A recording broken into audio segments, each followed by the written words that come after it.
Everyone's talking about the biggest names in the WNBA right now, but fans are starting to notice something that feels impossible to ignore. Because while certain players dominate every headline, every interview, and every social media post, other stars are putting up elite performances with almost no attention at all. And now, the internet is turning women's basketball into a full-blown narrative war. Some fans think the league is building its entire future around a few selected stars, while others believe talented players are being pushed into the background no matter how well they perform. And the craziest part?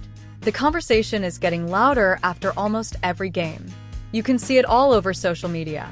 One highlight goes viral instantly, while another incredible performance barely gets mentioned. Fans are arguing about media bias, favoritism, marketing agendas, and whether the league is actually helping or hurting its own players in the long run. And honestly, this isn't just about one player anymore. It's becoming a much bigger conversation about the direction of the entire league. Because if fans are already this divided now, what happens when the pressure gets even bigger?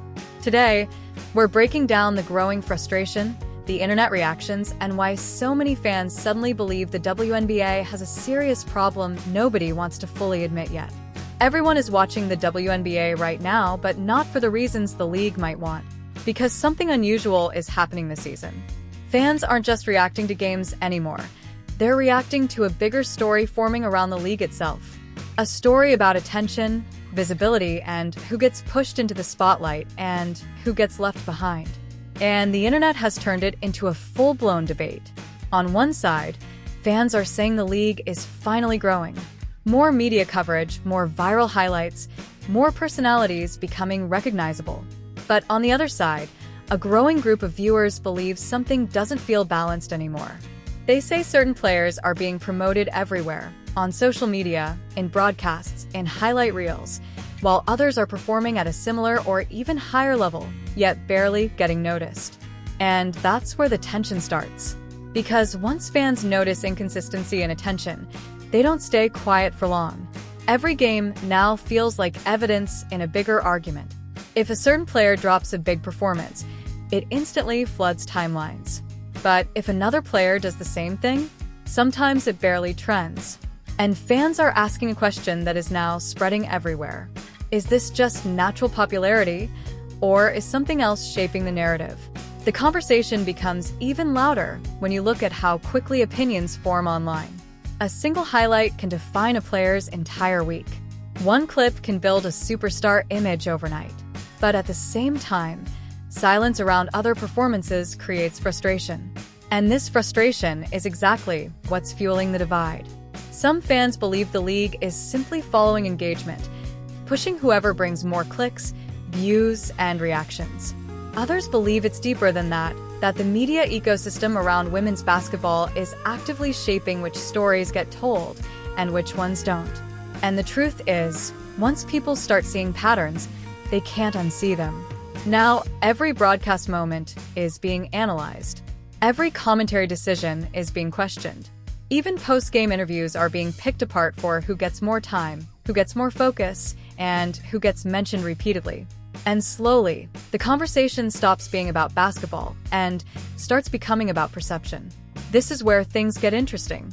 Because while the league continues to grow, the audience is also becoming more critical. Fans are more connected than ever. They track every stat, every highlight, every social media post. And when they feel something is inconsistent, they don't wait, they react instantly. That reaction is what is now driving the narrative war around women's basketball. Some fans are defending the league, saying this is just how popularity works in modern sports. Others are convinced that certain players are being unintentionally overshadowed despite delivering consistent performances on the court. And both sides are becoming more vocal. But underneath all of this noise, there's a deeper shift happening.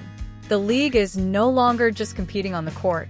It's competing in the attention economy, where visibility can sometimes matter just as much as performance. And that changes everything. Because now, every game isn't just about winning or losing. It's about who becomes the headline, who gets clipped, who gets shared, who gets remembered. And as this pressure builds, fans are starting to feel like something is off. Not necessarily wrong in a clear, obvious way, but inconsistent enough to raise questions. And once those questions start spreading, they become part of the viewing experience itself. People don't just watch games anymore. They watch them with suspicion, comparison, and analysis in mind. And that shift is exactly what is creating the tension we're seeing today across the WNBA. Because now the league isn't just being judged by what happens on the court, it's being judged by what happens after the game ends. And that is where the real story begins. The tension around the WNBA didn't appear overnight. It slowly built up through moments that fans started connecting together. At first, it looked like normal fan behavior, people supporting their favorite players, sharing highlights, debating performances. But over time, those small conversations started forming a much bigger picture. And now, that picture is dividing the audience in a way the league has rarely seen before. Because fans are no longer just reacting to what happens on the court, they are reacting to what doesn't happen off it. When a player has a breakout performance, the reaction is instant. Clips spread, edits go viral, and timelines fill up within minutes.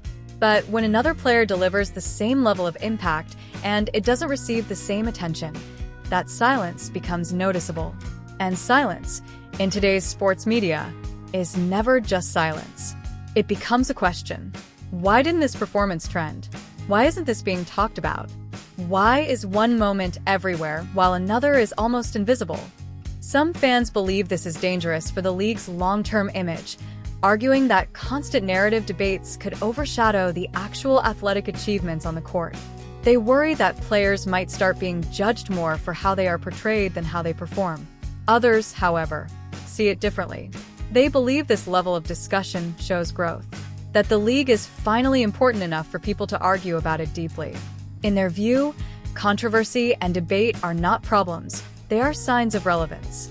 And both sides have strong points. But what cannot be denied is that the conversation itself is getting louder. Every week, new moments add fuel to the debate. Every game adds another layer. And every viral clip strengthens one side of the argument or the other.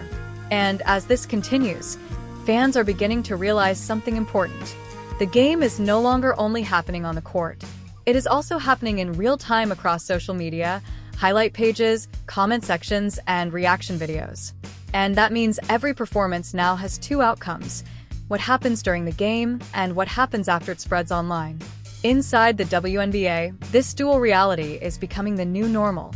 And as long as attention remains uneven in the eyes of fans, the debate is not going away anytime soon.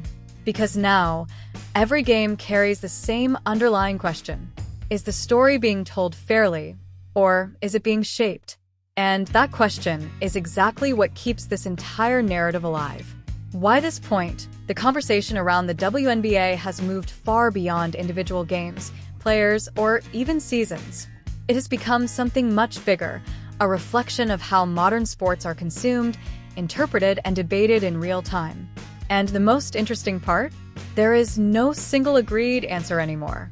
Because depending on who you ask, the situation either represents a normal phase of growth or a deeper issue in how narratives are being shaped.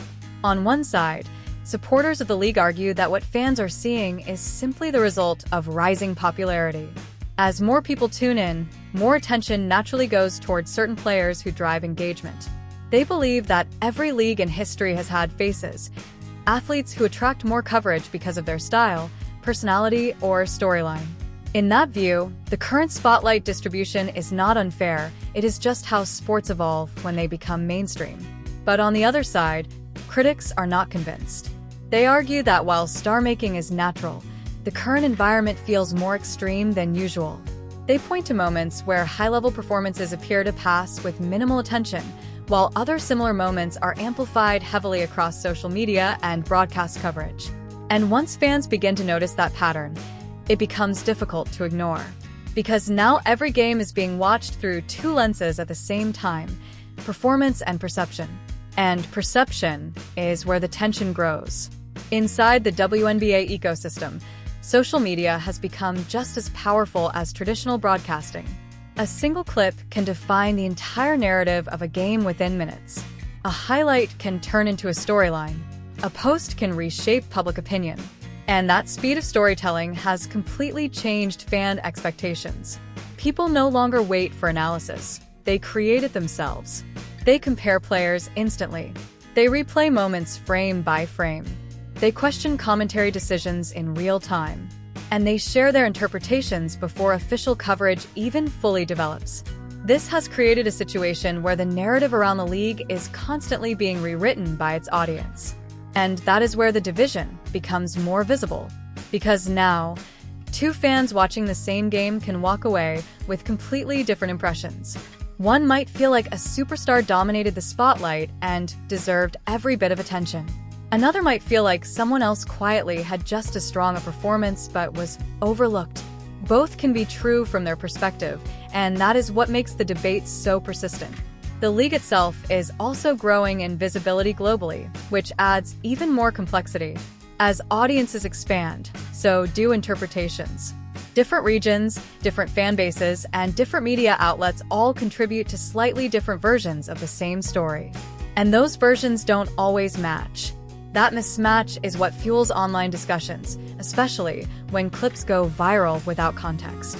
A single highlight can create an entirely different narrative from what actually happened across the full game. And over time, those clipped narratives start to shape public perception more than full game analysis. This is why fans are increasingly talking about influence and visibility as part of the sport itself. Not just who wins or loses, but who is seen. And in today's media landscape, being seen is almost as important as performance. Because visibility affects endorsements, fan engagement, media coverage, and long-term recognition. It shapes how players are remembered and discussed even outside the sport. This is why the debate feels so emotional. It is not just about basketball anymore. It is about fairness in storytelling. And that emotional layer is what keeps the conversation alive across the WNBA community. Some fans are frustrated because they feel the balance is off. Others are defensive because they believe criticism ignores the natural mechanics of popularity. And between those two positions, the argument continues to grow. But one thing is becoming increasingly clear. This is not a temporary discussion. It is a long-term shift in how fans engage with the sport. Because now, every game is part of a larger ecosystem, where performance, media, and perception are all connected. And as long as that connection exists, the debate will continue. Not just about who played better, but about who gets remembered. And that is the question sitting at the center of everything happening in women's basketball right now. And that's where things stand right now inside the WNBA, a league growing faster than ever, but also facing more debate, more criticism, and more discussion about how the story of the game is being told. Because whether you agree with the fans or not, one thing is clear. Women's basketball is no longer just about what happens on the court. It's about how those moments are seen, shared, and remembered once the game ends. Some fans believe this is just the natural evolution of modern sports media. Others think there is a real imbalance in visibility that is shaping how players are recognized. But both sides are now part of the same conversation, and that conversation is only getting louder. And that's exactly why we're going to keep tracking it. If you enjoyed this breakdown, make sure you don't miss what's coming next. Because the next game, the next highlight, or even the next viral clip could completely shift this entire narrative again. Backhand Index Pointing Right, so hit that like button if you want more deep dives like this. Backhand Index Pointing Right, subscribe if you follow women's basketball and want real analysis, not just highlights. Backhand Index Pointing Right, and comment below. Do you think fans are overreacting, or is there actually a visibility problem in the league? Because the truth is, the conversation is no longer just happening on social media, it's happening everywhere the WNBA is being watched. And the next chapter of the story? It's already being written.